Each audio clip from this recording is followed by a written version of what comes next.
Hello everyone, I am the Jedi Bender here, and welcome to my first video of 2019. I hope you all are having a great 2019 so far. I know I am, and I am ready for the new year to give you guys all the content that I have promised. But today's video is just such a video that I have been waiting to do for 6 years. Today is the day I can finally say it. Young Justice is back for a season 3. Today, we're going to be talking about the first 3 episodes of Young Justice Outsiders. This is a great day to be a Young Justice fan. I am very ecstatic to finally see this show return thanks to all of us, the hard work and passion we had for this show. All of it paid off in the end because we succeeded in our mission in bringing it back. Now that all being said, this is going to be a non-spoiler review. So if you had not seen these 3 episodes, then you can go check them out on the DC Universe app. It is only $7 a month. That is a great deal. You get so much great content. They are actually making very great updates as we are talking. So not only can you watch all of your favorite animated shows, your favorite animated movies, live action shows, read all of your favorite comics, graphic novels, there's so much more to do. So please, I urge you, go check it out and become a member. But also too, if you live in Canada and you cannot afford, or quite frankly, this app doesn't exist there yet, then do not fear. You can actually wait to see Season 3 drop on Tailtoon. So that is a great deal, guys. You actually get to see it premiere on Canadian television. So props to you guys. The first half of Season 3 will be dropping on Netflix, probably by February, I can imagine. So you will be able to get it. So with all that being said, let's just go ahead and dive right into this. So yes, as you all know, I am a huge fan of the first 2 seasons of Young Justice. In my opinion, it is hands down one of the best, if not the best, modern day DC cartoon from the 2010 era. It goes right up there with Batman the Animated Series and Justice League Unlimited. Also, I kind of agree it is slightly better than Teen Titans, but that's just my opinion. Don't let it get to you guys. Now, right off the bat, I want to say this. Not only is Season 3 back for an all-new season, but they're also back better than ever. And they're now free to tackle anything they want without network restrictions. So they do take full advantage of it, but they don't go too far with it. They still manage to keep that same charm and all of the things we loved about the previous 2 seasons. We immediately kick into the first 3 episodes by seeing that 2 years have gone by since the cliffhanger of Season 2, and times have changed. Aqualad is now the new Aquaman, and he is actually the leader of the Justice League. Yes, Calderon is the leader of the JL. That's crazy. I can't believe it. We also see that McGann is now leading the team, which are still performing their usual covert op missions, so that's good.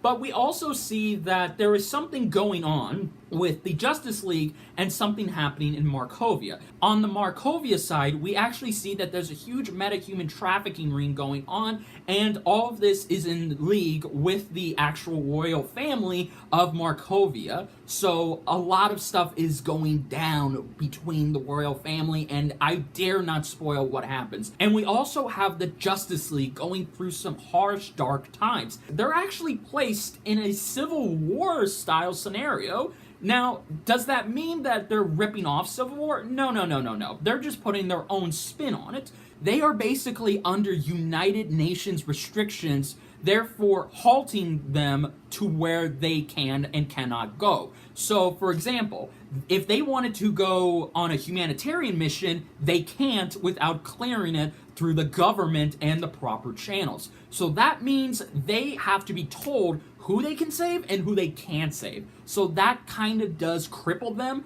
and we can actually see that this affects some members. In fact, a certain Caped Crusader is not for this, and unfortunately has other ideas. But also, too, we see that Dick Grayson, aka Nightwing, is looking to put an end to the metahuman trafficking in Markovia once and for all by recruiting a small team that consists of himself, Artemis, Superboy, and Black Lightning Jefferson Pierce, who, if you've seen the first 3 minutes of this episode, or you recognize him from the live-action TV show, he does have a great purpose here, and I love that they're putting him at the forefront and he has his own reasons for doing this. So it was just great seeing these characters again and seeing what they've been up to and how the times have changed, how they've grown with us. I love that they acknowledge that. They don't just continue where season 2 left off. No. They do a traditional time skip. So if you want to actually know what happened in between, there are some comics that came out exclusively on the DC Universe app.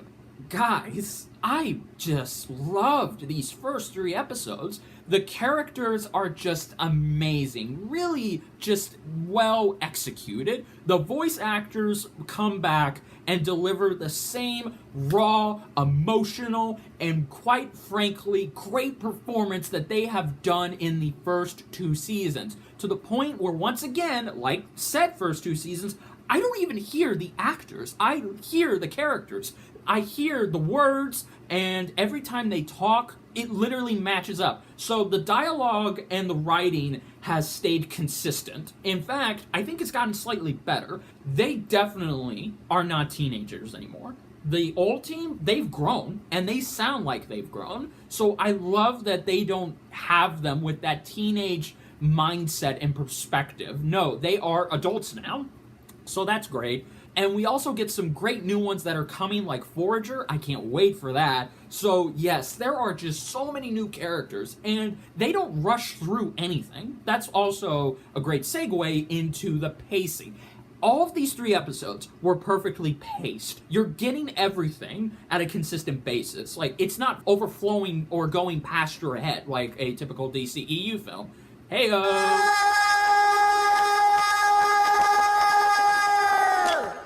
And the other thing I really loved is, okay, the animation. Now, the animation is also a good and a bad thing here, but let's talk about the good aspects of it. The good parts of it is they have made subtle touch-ups, and whenever we see the animation in focus, it really looks 90% good. There is that extra 10% or maybe 5%, I can't really tell you, that you can tell there were little in-between shots that just, not so good. For the most part, it looks great in motion. The action sequences are fast, maybe not too fast, but they're definitely good. And the last thing I want to really highlight about the animation is, just like with the first 2 seasons, the lip syncing and the facial expressions are even much better. This is pretty much right up there. Now let's go into the one little negative, just one. The animation again. You can clearly see by the trailers and even by the little clips and promos they've released that Cartoon Network is not backing this anymore. So they don't have a bigger budget to do all of this crazy unique style of animation that they were known for in the first season and then mostly in the second season. The fight choreography, while it's good, it's not as fluid and as smooth as you'd like it to be. It definitely shows that limited budget that they're having to work with. It's not super cheap, but it's not super expensive either. So it's somewhere right in the middle, I think is the best way to put it. And unfortunately, they have to reuse certain New 52 character models, which I'm personally not a fan of.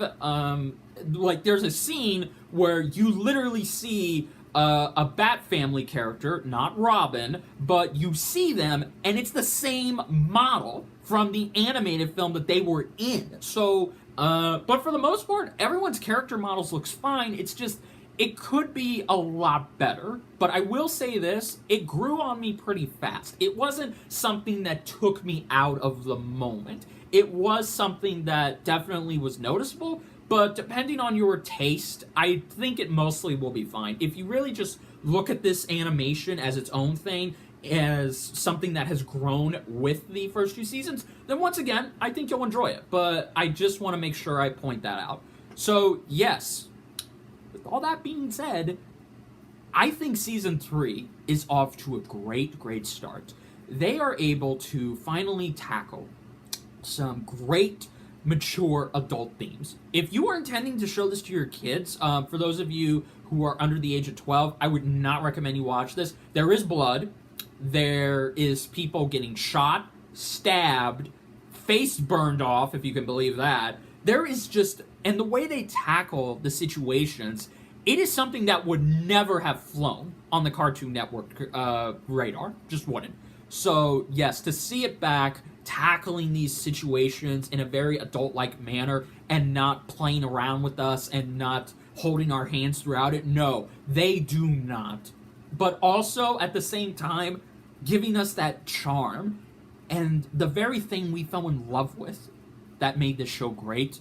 It's just perfect. I think in a day and age where DC has gone way too far with the darkness, from the first couple of DCEU films, not counting Suicide Squad or Wonder Woman, to Titans, I think you guys are really going to appreciate the balance they have going on here. It may be darker than the first 2 seasons, but that doesn't mean it forgets its roots or where it came from. So with all of that being said, if I had to rate these episodes, I would hands down give them an A-.